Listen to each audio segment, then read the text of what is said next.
இங்கே சங்கீதங்களின் புஸ்தகம் 119 அதிகாரத்திலே 165 வசனத்தை நாம் வாசிக்கலாம். உமது வேதத்தை நேசிக்கிறவர்களுக்கு மிகுந்த சமாதானம் உண்டு, அவர்களுக்கு இடரில் இல்லை. இந்த உலகத்திலே நாம் அநேக காரியங்களை நேசிக்கிறோம். பிள்ளைகளை நேசிக்கிறோம், குடும்பத்தை நேசிக்கிறோம், கணவன் மனைவியை நேசிக்கிறார்கள், மனைவி கணவனை நேசிக்கிறார்கள், உறவுகளை நாம் நேசிக்கிறோம், நமக்கு பிடித்தவர்களை நாம் நேசிக்கிறோம். நேசம் என்பது அன்பு. அவர்கள் மீது நாம் அன்பு வைக்கிறோம். ஆனாலும் அந்த அன்பு நமக்கு நிரந்தரமாக என்ன பண்ணுவது கிடையாது, கிடைப்பது கிடையாது. பிள்ளைகள் வளர்ந்து பெரிதான பிறகு அவர்கள் வாழ்க்கையில் அவர்கள் செட்டில் ஆகும் பொழுது அவங்க என்ன பண்ணுவாங்க, பிள்ளைகள் எல்லாம் தாய் தகப்பனை மறந்துடுவாங்க. நம் உறவுகள் மீது அன்பு வைக்கும் பொழுது அந்த அன்பு பொய்யாய் போகிறது. நாம் பழகுகிற நெருக்கமாய் பழகுகிற மனிதர்களோடு அன்பு வைக்கும் பொழுது அந்த அன்பு அர்த்தம் இல்லாமல் போகிறது.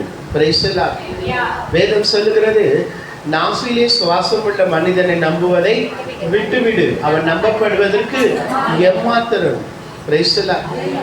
மனுஷனை நம்புவதை பார்க்கிலும் தேவன் பேரில் பற்றுதலாக இருப்பதே நலம் என்று வேதம் சொல்லுகிறது.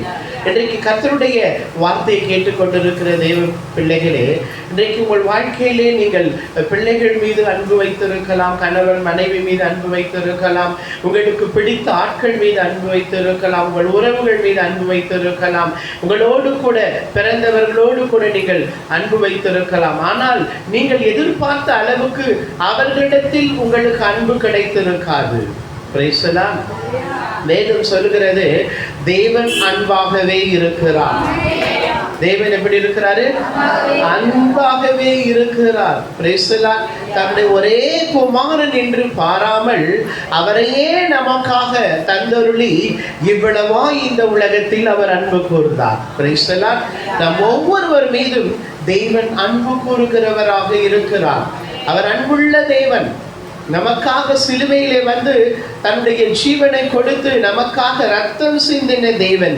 இன்றைக்கு ஒருவேளை நீங்க எதிர்பார்த்த மனிதர்களிடத்திலே உங்களுக்கு அன்பு கிடைக்காமல் போயிருக்கலாம்.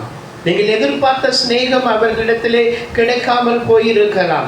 ஆனால் வேதம் சொல்லுகிறது, உமது வேதத்தை நேசிக்கிறவர்களுக்கோ மிகுந்த சமாதானம் உண்டு.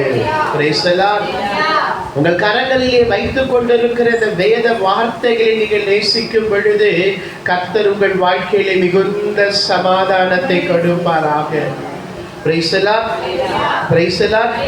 உங்களுக்கு மிகுந்த ஒரு சமாதானத்தை இந்த உலகத்தில் எந்த மனிதனும் கொடுக்க முடியாது.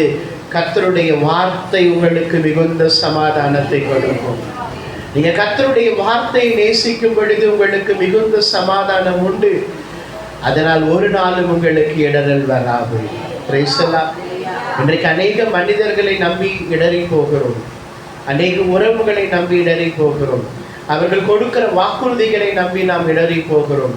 அவர்கள் நம்மிடத்தில் பேசுகிற அன்பான வார்த்தைகளை நாம் கேட்டு அவர்களிடத்திலே நாம் அன்பு செலுத்தின பொழுது அந்த அன்பு நமக்கு மறுபடியும் கிடைக்காததினால சில வேலைகளிலே நாம் இடறி போகிறோம். ஆனால் கர்த்தருடைய வார்த்தையை கேட்டுக்கொண்டிருக்கிற அன்பு தேவ ஜனங்களே, அவருடைய வார்த்தையிலே நீங்கள் அன்பு வைக்கும் பொழுது நிச்சயமாக உங்களுக்கு சமாதானம் உண்டாகும். உங்களுடைய வேதத்தை நேசிக்கிறவர்களுக்கோ மிகுந்த சமாதானம் உண்டு, அவர்களுக்கு என்ன இல்லை, அவர்களுக்கு இடரல் இல்லை.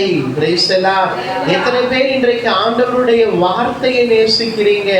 வானமும் பூமியும் ஒழிந்து போனாலும் அவருடைய வார்த்தை ஒரு நாளும் ஒழிந்து போகாது. ஒருவேளை நீங்க மனிதர்களை நம்பி, உறவுகளை நம்பி, கூட பிறந்தவர்களை நம்பி, பிள்ளைகளை நம்பி இன்றைக்கு அவர்கள் உங்களை கைவிட்ட ஒரு சூழ்நிலையிலே, இன்றைக்கு சமாதானம் இல்லாத ஒரு சூழ்நிலையிலே, இடறி போன ஒரு சூழ்நிலையிலே நீங்கள் இருந்தாலும் மறுபடியுமாக நான் உங்களுக்கு ஞாபகப்படுத்துகிறேன், வேதத்தை நீங்கள் நேசிக்கும் பொழுது உங்களுக்கு தேவன் மிகுந்த சமாதானத்தை கொடுப்பார். உங்கள் வாழ்க்கையில இடரல் இல்லாதபடி ஒரு தெய்வீக சமாதானம் வேத வார்த்தையில இருக்கிறது. வேத வார்த்தை ஜீவனும் வல்லமை உள்ளதாக இருக்கிறது என்று நாம் எபிரேயருக்கு எழுதின நிருபத்தில் நாம் வாசிக்கிறோம். தேவனுடைய வார்த்தை எப்படிப்பட்டது? ஜீவனும் வல்லமை உள்ள ஒரு வார்த்தை.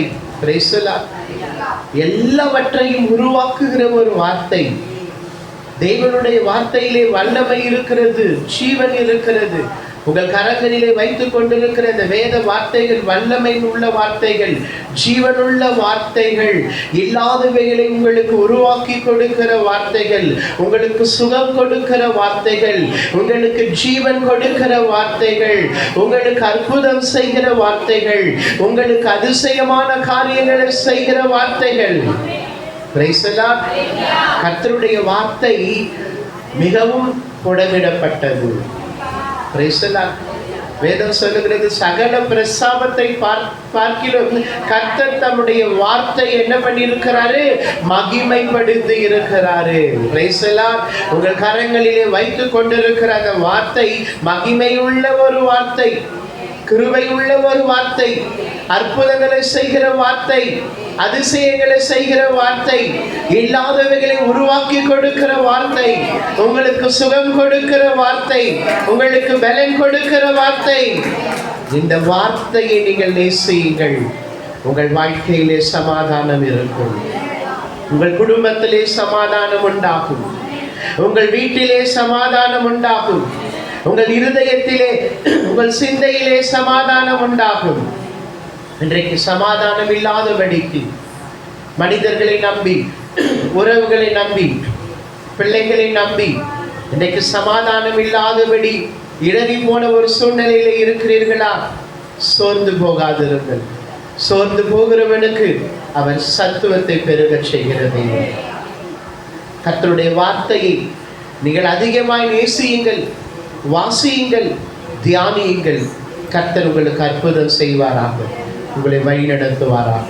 கர்த்தர் உங்களை ஆசீர்வதிப்பாராக. நாம் கண்களை முடிச்சு வைக்கலாம். பரலோக பிதாவை உம்மை துதிக்கிறோம் அப்பா. உம்முடைய நாமத்திற்கு மகிமை செலுத்துகிறோம். துதிக்கான மகிமை உமக்கு செலுத்துகிறோம். வேதத்தை நேசிக்கிறவர்களுக்கு மிகுந்த சமாதானம் உண்டு, அவர்களுக்கு இடரில் இல்லை என்று வேதம் சொல்லுகிறபடி இயேசுவின் நாமத்திலே உடைய வார்த்தை கேட்டுக்கொண்டிருக்கிற உடைய பிள்ளைகள் வாழ்க்கையிலே சமாதானம் இல்லாத ஒரு சூழ்நிலை, இடரலான ஒரு சூழ்நிலையோடு இன்றைக்கு வந்திருப்பார்கள் என்றால் இயேசுவின் நாமத்திலே உடைய வேத வார்த்தையின் மூலம், வசனத்தின் மூலம் அவர்களை உயிர்ப்பிக்கும்படியாக செபிக்கிறோம், உயிர்ப்பிக்கும்படியாக செபிக்கிறோம். சுகம் உண்டாகட்டும், ஆரோக்கியம் உண்டாகட்டும், பலன் உண்டாகட்டும், சமாதான குறைவுகள் மாறட்டும். அப்போ அற்புதம் செய்ய ஒவ்வொருவரை ஆசீர்வதிக்கிறோம். மகிமையான காரியங்களை செய்யும் இயேசுவின் நாமத்தில் பிதாவே, ஆமென். என் ஆத்துமாவே கர்த்தரை ஸ்தோத்திரி, என் முழு உள்ளமே அவருடைய பரிசுத்த நாமத்தை ஸ்தோத்திரி. என் ஆத்துமாவே கர்த்தரை ஸ்தோத்திரி, அவர் செய்த சகல உபகாரங்களை மறவாது. கர்த்தராகிய இயேசு கிறிஸ்துவின் கிருபையும் பிதாவுடைய அன்பும் பரிசுத்தாவின் அந்யோன்ய ஐக்கியமும் உங்கள் அனைவரோடும் சதா காலமும் இருப்பதாக. ஆமென். நாங்கள் இரத்தத்தில் மறைந்துள்ளோம், இயேசு இரத்தத்தில் மறைந்துள்ளோம், வல்ல இரத்தத்தில் மறைந்துள்ளோம். சாத்தான் தீங்கு செய்ய முடியாது, எந்த தீங்கும் எங்களை அணுகாது. தீங்கில்லை, தீங்கில்லை, தீங்கில்லை, தீங்கில்லை, தீங்கில்லை, தீங்கில்லை, தீங்கில்லை, தீங்கில்லை, தீங்கில்லை. சாத்தான் தீங்கு செய்ய முடியாது, எந்த தீங்கும் எங்களை அணுகாது. அல்லேலூயா, அல்லேலூயா, அல்லேலூயா. கர்த்தர் உங்களை ஆசீர்வதிப்பாராக.